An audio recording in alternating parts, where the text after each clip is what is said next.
ক্ষমতা নেয়ার ৯ মাস পর নিজ জন্মভূমি চট্টগ্রামের মাটিতে পা রাখেন প্রধান উপদেষ্টা।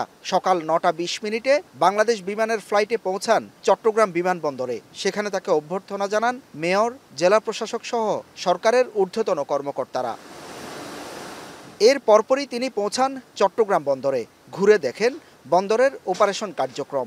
এ সময় বন্দর সংশ্লিষ্ট কর্মকর্তা ও ব্যবসায়ীদের সাথে এক মতবিনিময় সভায় অংশ নেন। বলেন, চট্টগ্রাম বন্দর দেশের অর্থনীতির হৃৎপিণ্ড। এ বন্দরের সক্ষমতার উপর দেশের আগামীর অর্থনীতি ও বাণিজ্য পুরোপুরি নির্ভর করছে। এ বন্দরকে বিশ্বমানে নিয়ে যেতে হবে। তাই বন্দরে বিদেশি অপারেটর নিয়োগ দেওয়ার কোনো বিকল্প নেই।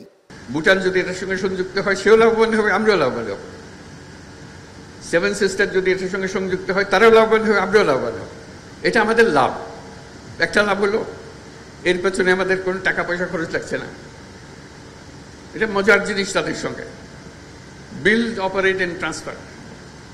তোমরা বানাও, তোমরা কাজ করো, রোজগার করো, এই মেয়াদের মধ্যে আমাদেরকে দিয়ে দিতে হবে। আমরা 1 পয়সা খরচ করবো না। কাজে পয়সা বেঁচে গেল, কাজটা হয়ে গেল।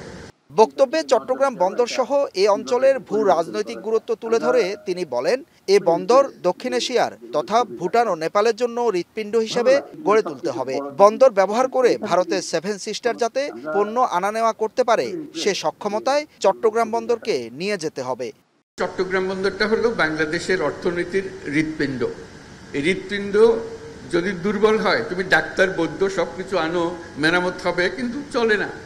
বাংলাদেশের অর্থনীতি যদি পাল্টাতে হয়, পাল্টাতে হবে, তাহলে চট্টগ্রাম বন্দর হলো ভরসা। এটাকে বাদ দিয়ে বাংলাদেশের অর্থনীতি নতুন কোনো পাতা, নতুন কোনো অধ্যায়ে প্রবেশ করার কোনো সুযোগ নেই। এ সময় তিনি আরও বলেন, চট্টগ্রাম বন্দর নিয়ে ভুল বোঝানো হচ্ছে।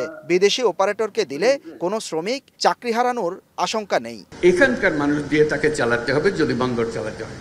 বলছে তারা তো যন্ত্রপাতি এনে ফেলবে, শ্রম কম লাগবে, ঠিক কথা, কিন্তু বন্দরও তো বড় হবে, ক্যাপাসিটিও বড় হবে।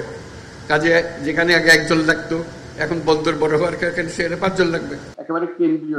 ডক্টর ইউনুস বলেন, বিশ্বব্যাংকের জরিপ অনুযায়ী বর্তমানে বড় জাহাজ চট্টগ্রাম বন্দরে ভিড়তে না পারায় দৈনিক $1 মিলিয়ন হারাচ্ছে বাংলাদেশ। বন্দর পরিদর্শনের পর প্রধান উপদেষ্টা সার্কিট হাউসে পৌঁছান। সেখানে সকাল 11:15টায় দক্ষিণ চট্টগ্রামের বহুল কাঙ্ক্ষিত কালুরঘাট সড়ক ও রেল সেতু ভিত্তি স্থাপন করেন প্রধান উপদেষ্টা। সেতুটির নির্মাণে ব্যয় ধরা হয়েছে প্রায় 11,000 কোটি টাকা, যার মধ্যে 7,000 কোটি টাকা দেবে দক্ষিণ কোরিয়া, বাকি 4,000 কোটি টাকা দিবে বাংলাদেশ সরকার। এরই মধ্যে সেতুটির পরামর্শক নিয়োগের জন্য টেন্ডার আহ্বান করা হয়েছে। হত মানুষ তো হস্ত পাই গাড়ির যানজট হল্লা বলি, হত মানুষ তো মরা গিয়ে হিসাব নাই। এখানে বলখালে বাসি, ওর কাছে কৃতজ্ঞতা আইব। এতদিন অনেক কষ্ট হয়েছিল আমাদের কালঘাট সেতুর জন্য।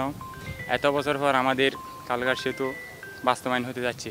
ইউনুস সাহেব যে এসে এই কাজটা করছে বা এটা যে বাস্তবায়ন করেছে, এটার জন্য আসলেই ওনার প্রতি আন্তরিকভাবে আমরা কৃতজ্ঞ। আগামী ডিসেম্বর থেকে কাজ দৃশ্যমান হবে কালুরঘাট সেতুর। শেষ হবে 2030 সালে।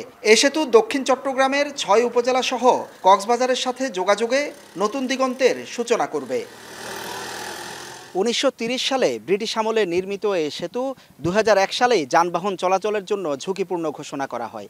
এরপর 3 দফায় সংস্কার করা হয় সেতুটি। তবুও এখনও যে ঝুঁকিমুক্ত নয় সেটি বলছেন সব পক্ষই। এই সেতু দিয়েই এখনও ছুটে যায় কক্সবাজারগামী পর্যটকবাহী রেল, শত শত যানবাহন। তবে নতুন সেতুটি পেয়ে আশার আলো দেখছেন এই অঞ্চলের মানুষ। বিশেষজ্ঞরা বলছেন এই সেতু 2030 সাল নাগাদ নয়, তার আগেই নির্মাণ করা সম্ভব।